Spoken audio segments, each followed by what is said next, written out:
We have two speakers this afternoon. Would you believe that these are the 19th and the 20th presentations of our 2 days of wonderful, wonderful conference together? So without further ado, allow me to introduce my dear colleague from the International Catholic-Orthodox Theological Dialogue, Dr. Theresia Hainthaler.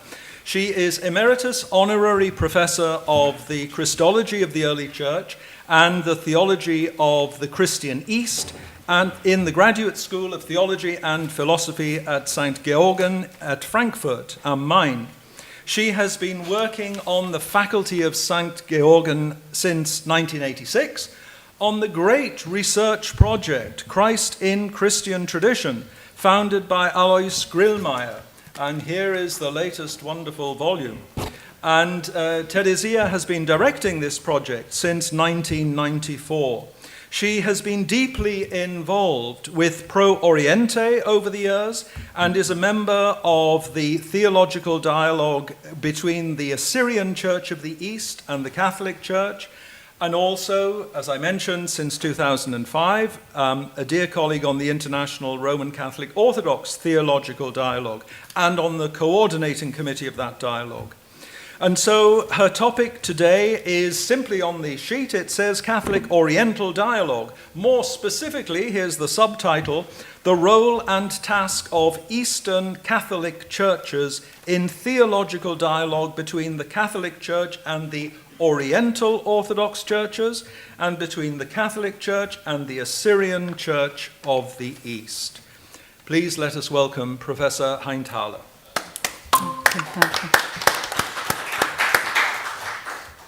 Many thanks for this very kind introduction. You may see an outline. What I would like to deal with is this very humble paper.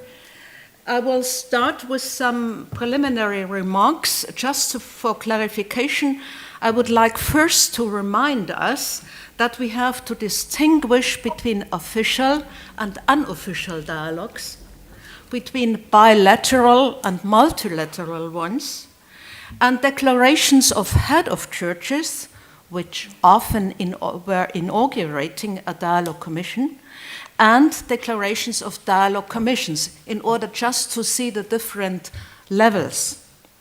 Unofficial dialogues, like that which had been organized in 1971 by the Vienna Foundation Pro Oriente, are dialogues with the consent of the respective church authorities. The participants, theologians, however, are not official representatives of their respective churches. That means the theological dialogue can more explore the questions and the topics involved. Several times, a common declaration of heads of churches, like the one in 1973, exactly on May 10, of Pope Paul VI and the Coptic Orthodox Pope Shenouda, which Pope Tawadros underlined, and the 50th anniversary of which was celebrated this year, is the starting point of an official dialogue and a theological dialogue commission. Such was the case here also.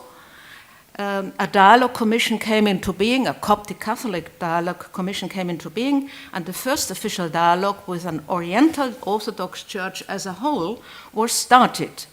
Among the Catholic members have been Alois Grillmeier and André de Halleux, and it lasted until the 90s.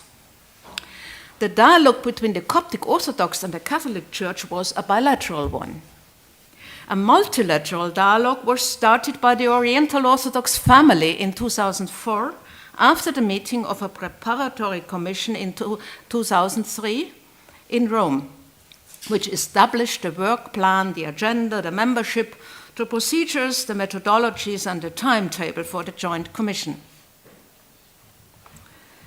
In this regard now, we can turn to the dialogue between the Catholic Church and the Oriental churches. I thought Oriental churches, and I talked also with Monsignor Professor Dachko, Oriental churches, I understand, are the Oriental Orthodox and plus the Assyrian Church of the East. just let us recall a subdivision of Eastern churches according to their acceptance of ecumenical councils. In this regard, the Assyrian Church of the East would be called the Church of the first two councils. The Oriental Orthodox are the churches of the first three ecumenical councils. They include the Coptic Orthodox, the Syrian Orthodox, and also the Malankara Orthodox Syrian, which is an autocephalous church in India, the Ethiopian Tewahedo, the Eritrean Tewahedo, and the Armenian Apostolic churches with their two jurisdictions. To all these churches, we have Eastern Catholic churches. Starting with the Assyrian Church of the East, or the East Syrian tradition, we have as Catholic counterpart the Chaldean Church and also the Syro-Malabar as a church of the East Syrian tradition. We have the Coptic Orthodox with the Coptic Catholic, the Syrian Orthodox with the Syrian Catholic. The Maronites as such are an Eastern Catholic church with no Catholic counterpart, but they belong to the West Syrian tradition. We have the Ethiopian, together with the Ethiopian Catholic Church, the Eritrean, with the Eritrean Catholic Church established in 2015. We have the Armenian with the Catholic Church, Armenian Catholic Church, and you will think probably at the Mechitaris. And we have the Malankara Orthodox Syriac Church, and their Catholic counterpart would be the Syro-Malankara came into established in 1930. In order to analyze the role and task of Oriental Catholic churches in dialogues between the Catholic Church and Oriental churches, I would like to analyze the list of participants, how many Eastern Catholics were present, what can be said about their impact or interventions, was there any discussion about their presence or their task in the dialogue, are there specific events dealing with the question whether there is any specific role of Eastern Catholics. So far, my modest preliminary remarks. I come now to the first part, the dialogue of the Oriental Orthodox with the Catholic Church. Just to remind us, with support of the WCC, several theologians of Orthodox churches and Oriental Orthodox churches met 1964 in Aarhus to study the Council of Chalcedon and the question of the nature of Christ. These participants belonged to the Patriarchate of Constantinople, the Russian Church, and the Greek Church, and concerning the Oriental Orthodox, to the Armenian Apostolic, to the Syrian Orthodox, the Ethiopian Church, and the Coptic Church. So that is, these theologians started a dialogue concerning the Christological question, because this is at the core of the division. 3 other consultations followed in Brussels 1967, Geneva 1970, and Addis Ababa in 1971. Unfortunately, I cannot discuss the Christological questions, which would I love to do, but this is not the place here. A report on the first 2 meetings by Mesrop Grigorian, an Armenian, in the series, or in the journal Wort und Wahrheit in 1969, inspired the Austrian Monsignor Otto Mauer, the theologian for the Pro Oriente Foundation, to have the idea to start such a dialogue also with the Catholic Church, not only with the Orthodox. Thus, in the Catholic Church, we have first the unofficial dialogue between Oriental Orthodox theologians and Catholic theologians organized by the Vienna Foundation Pro Oriente, starting in 1971, then followed by 5 consultations until 1988, and also, in addition, followed by 4 study seminars. As an official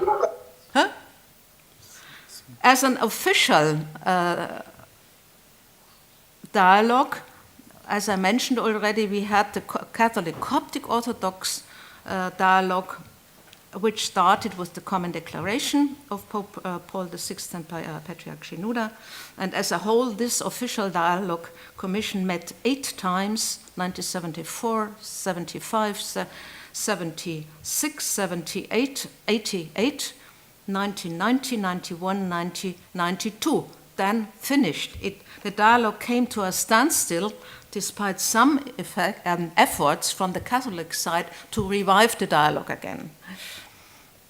Finally, the official dialogue between the Catholic Church and the Oriental Orthodox family as a whole started in 2004. Hello? Ja. Father Dachko? Nee, je belt hem uit. Nothing. Nie, nakazali mi da šati od 11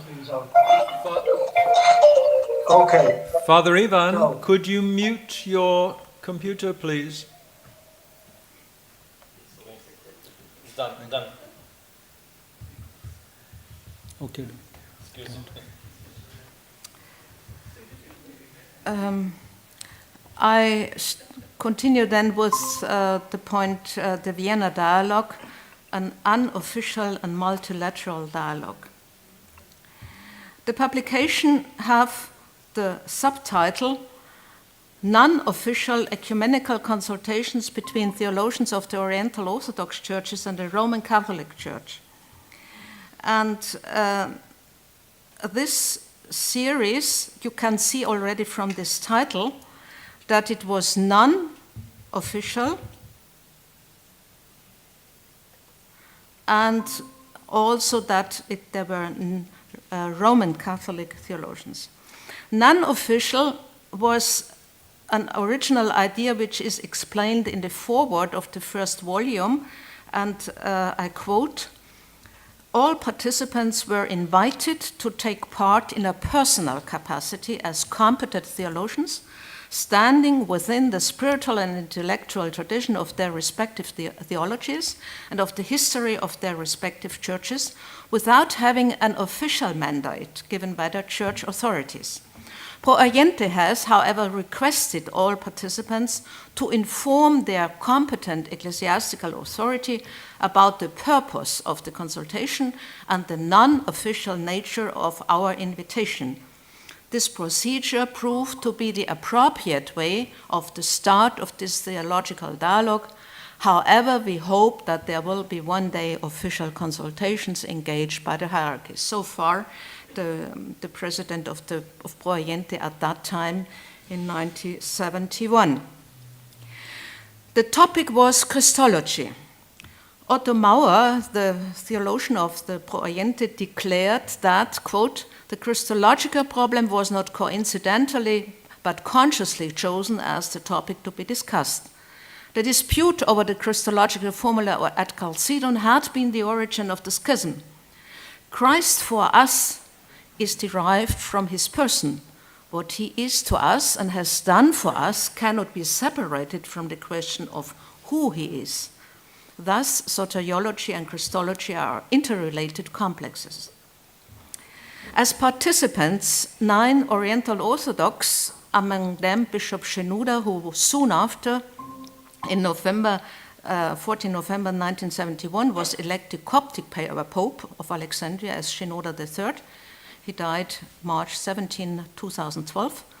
As well as 9 Roman Catholic theologians have been invited, among them Grillmeier, Karl Rahner, Pietz Kronenberg, Wilhelm de Vries, Klostermann. Rahner himself was ill, he could not participate, but okay. No Eastern Catholic, as the title already makes clear. Grillmeier then took part in the first 3 consultations and was then a member of the official dialogue Coptic-Catholic. And Wilhelm de Vries was a participant in 1971, 73, 76, and 78, so as a professor of the Hainthaler.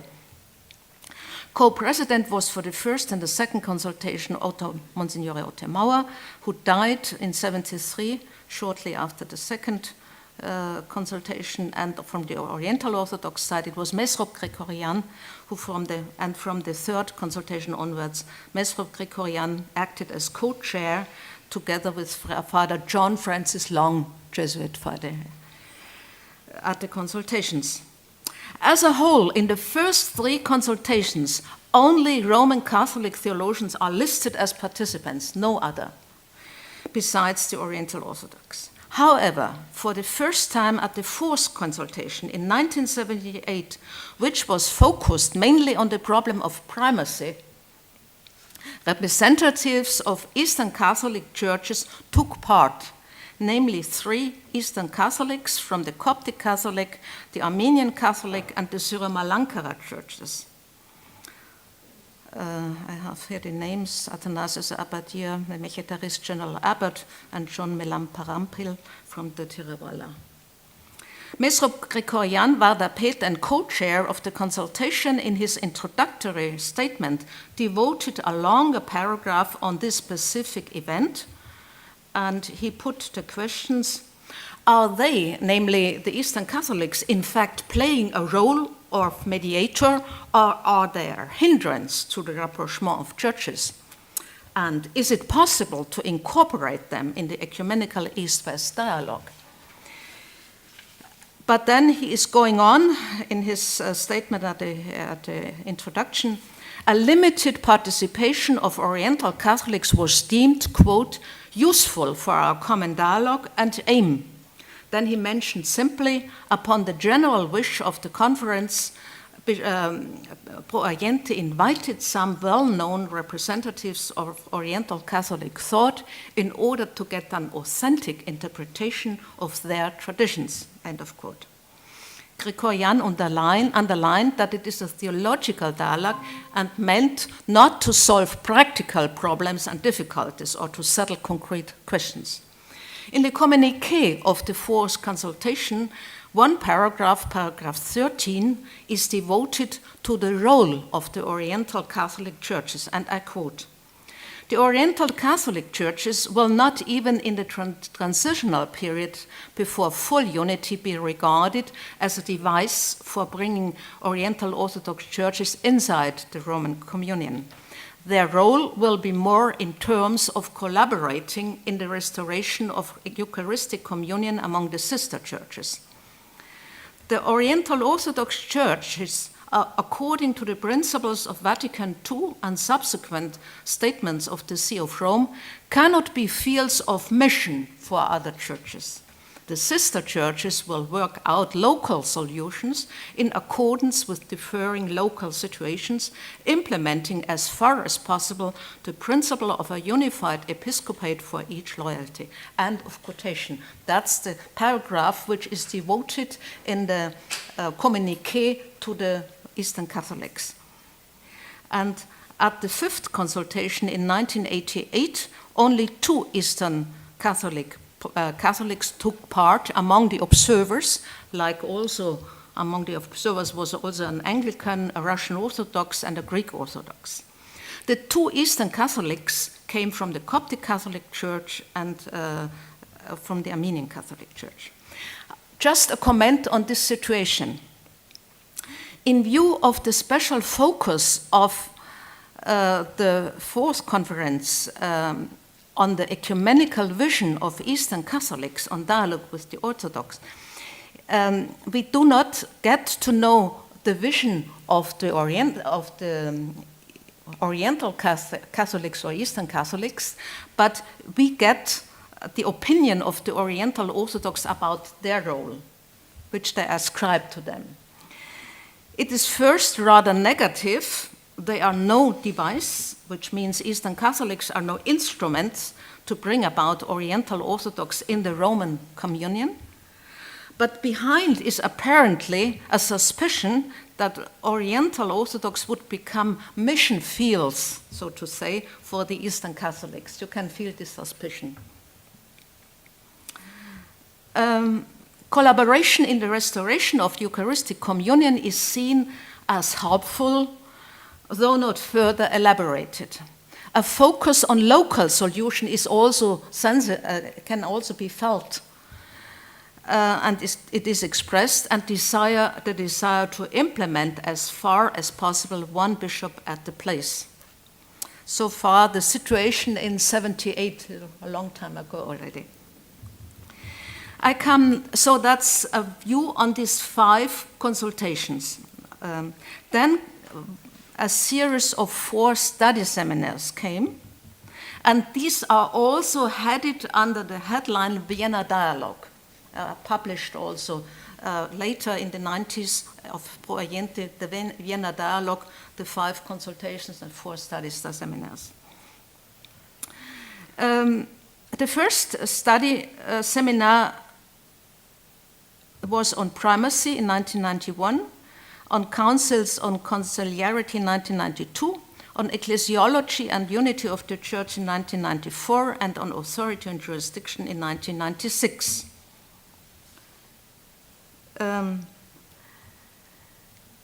The third study seminar in 1994 was the first with a considerable participation of Oriental Orthodox representatives, and among the 25 invited participants, 7 Oriental Catholics were there, and 3 Roman Catholics, 10 Oriental Orthodox, besides the 4 of Pro Oriente of the staff, among them 3 Roman Catholic theologians. At this study seminar, 4 papers have been presented with the topic, the role of the Oriental Catholics in the search for communion between East and West. And they were presented by a Syrian Orthodox and a Coptic Catholic, a Syro-Malabar and an Armenian Apostolic. It is clear from the very first approach that they were satisfied with the full participation of Oriental Catholic in the 3 official dialogue with the Catholic Church, namely the Catholic Coptic Orthodox, the Catholic Malankara Syrian Orthodox, the Catholic Malankara Orthodox Syrian Church. And we can just already announce that also in the following official dialogue, Coptic Oriental Orthodox, Eastern Catholics were present to the half of the Catholic delegation. At this study seminar, it's interesting to read it, maybe because some ideas which we come across also later are already expressed. You can feel that tensions are visible from the Armenian part. Gregorian would say the Armenian Catholic Church in the past and at present was not in a role of a bridge or of a mediator between the Armenian Apostolic and the Roman Catholic Church.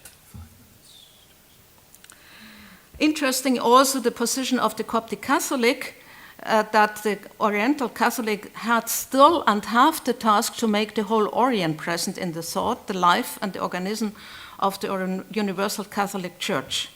In addition, he says he sees the task to help in inculturation and to make Christian Arabic known in the Catholic Church. From Syro-Malabar perspective, Archbishop Povatil would say it would be unchristian to qualify the entering into Catholic communion of those who respect their consciences as a purposeful betrayal of their mother churches. Many a time, union churches have worked as bridge churches between Orthodoxy and Catholicism. Within the Catholic frame, which is predominantly Latin, the uniates must remain Eastern, and within the Eastern Christianity that is predominantly Orthodox, they must remain Catholic. This is the bridge-building role. Okay, I have to... I can just refer to the whole communiqué, which is quite instructive already with their ideas, and just mention the official dialogue Coptic Catholic since 1973. There was no, among the participants, there was no Eastern Catholic, no Oriental Catholic, but I know personally from Grillmeier that the Coptic Catholic Church was a problem in the dialogue. The official multilateral dialogue Catholic-Oriental Orthodox, which started in 2004 and meets regularly every year at the end of January, so they have now 19 meetings already, we have a full, so to say, participation of Eastern Catholics. I analyzed all these communiques and found out that you have always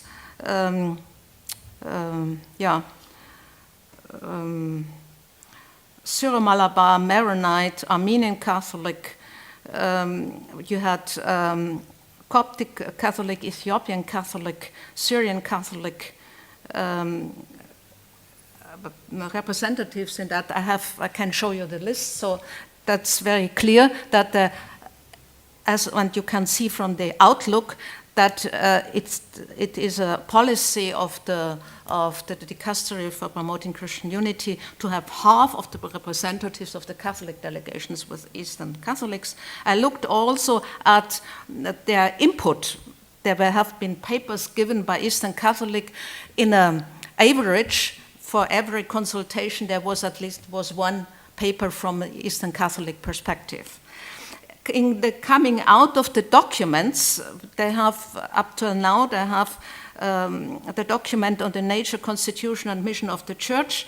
You have a document on the exercise of communion in the life of the early Church and its implication for our Church in communion today. And we have a third document on the sacraments in the life of the Church.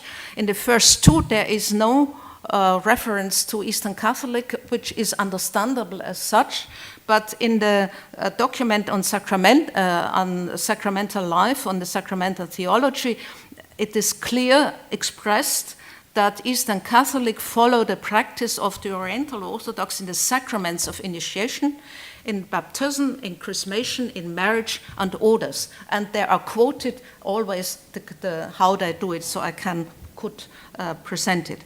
I would like to address now still, because the dialogue of the Catholic Church with the Assyrian Church of the East is in that way interesting, very interesting, because it has, first of all, an unofficial dialogue with Pro Oriente, the so-called Syriac dialogue, which was a very interesting and successful dialogue, and so far as it tried to bring the Assyrian Church of the East into the ecumenical movement, which otherwise they were not at all integrated, had no ecumenical dialogue.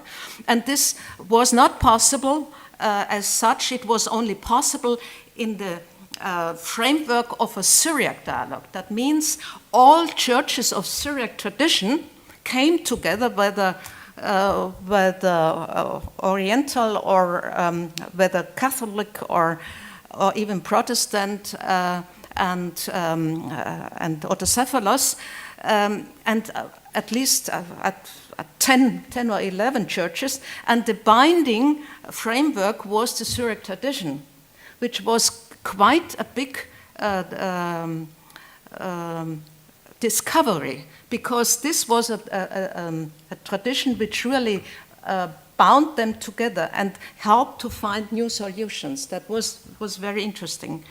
There have been the first three consultations, 1994, 1996 in Vienna, 1997 in Mandelen, dealt with Christological questions, also with Theodore of Mopsuestia and Nestorius of Constantinople, Ephesus and the Three Chapters controversy, and led to very remarkable declarations.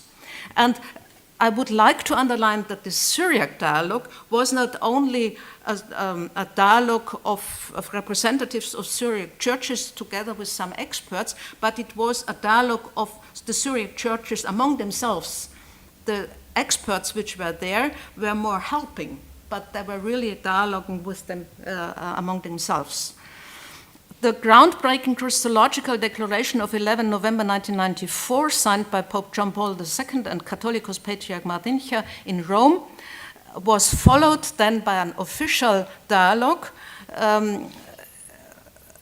a dialogue commission, which first met every year and dealt with sacramental theology, which was not trivial at the outside, because there are although you have 7 sacraments, there are different sacraments, among them also the sign of the cross and the malka, the ferment. So it had to be find a solution on that. And also there is the Adai und Mari anaphora, and it had to be found out whether how to deal with that, because it has no institution narrative. So here Father Taft of the Oriental Institute, the CDF under Ratzinger, and the Pontifical Council for Promoting Christian Unity, in a joint effort, accepted the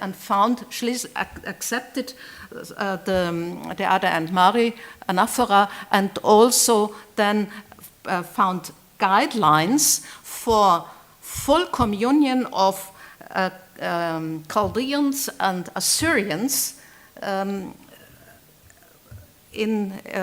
when Assyrian priests would celebrate the liturgy with the Adai and Mari anaphora without including the institution narrative, although the Assyrian Church of the East allowed that it can be included, but even if it would not include it, it's a valid, and the faithful are allowed. I think that's a very important point I have to mention, especially also as Father Thomas Kremer yesterday showed us this very remarkable initiatives also of Patriarch Saku, who was a member of the Syriac dialogue from the very beginning. The official dialogues, Assyrian Catholic, is continuing since was started in 1995 until 2004. Then it was uninterrupted. The second document was on the sacramental life, was signed in 2017. Now, last year was a new document signed on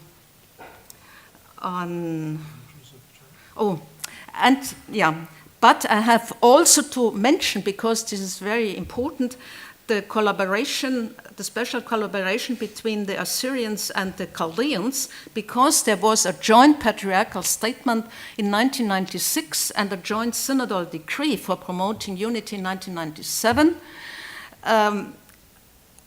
saying they want to come to one church, and they listed also concrete steps which had to be done in the joint patriarchal statement, and especially also in the joint synodal decree. I'm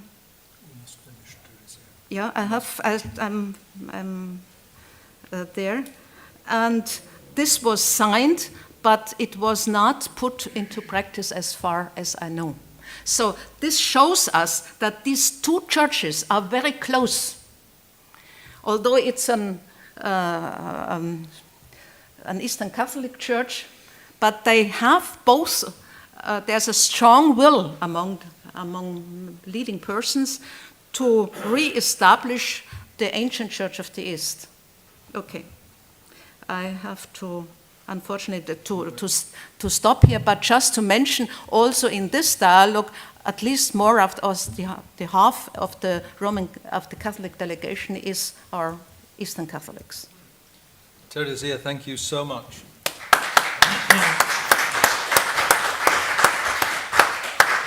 Your command of an amazing amount of data is quite amazing. And we have, unfortunately, we're all operating against the clock, so I think we have time just maybe for one quick question, if anyone would like to ask Theresia a question. Yes, please, Father Daniel. Thank you. My question is quick. It's about, I was surprised to learn about this concelebration that you mentioned at the end of as long as the liturgy was that of Adai and Mari, with or without institution narrative, but I was under the impression that for the Church of the East, the Malka was crucial, and as far as I understand, among the Eastern Catholics, it's not there.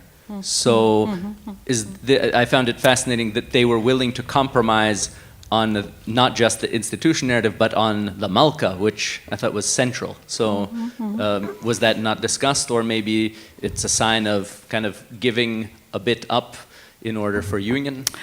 Thank you for this question. You see, if you look at the guidelines, which was the